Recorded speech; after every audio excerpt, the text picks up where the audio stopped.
अस्सलाम वालेकुम, आप देख रहे हैं 5 न्यूज़ और मैं हूं मोहम्मद हसनैन खान। पाकिस्तान और उज़्बेकिस्तान के दरमियान 10 अहम मुआहदे तय पा गए हैं। उज़्बेक सदर का पाकिस्तान के साथ तिजारती हजम $2 अरब तक ले जाने का ऐलान उज़्बेकिस्तान को कराची और लाहौर से मुंसलिक करेंगे। वज़ीर आज़म शहबाज शरीफ कहते हैं कि ट्रांस अफ़गान रेलवे कनेक्टिविटी के लिए मुश्तरका काम करेंगे। ट्रांस अफ़गान रेलवे प्रोजेक्ट $7 अरब का मनसूबा है, जो दोनों ममालिक की तरक्की के लिए गेम चेंजर होगा।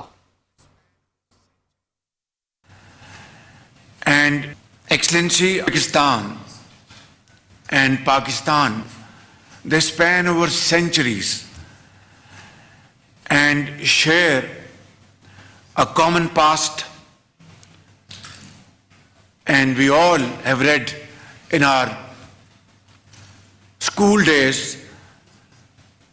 histories of iconic figures like Zahiruddin Babur, Amir Taimur, to the Sufi saints of Samarkand and Bukhara.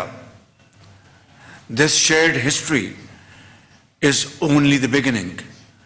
Our present day and future cooperation must also be of historic value and convert them into relations standing on investments and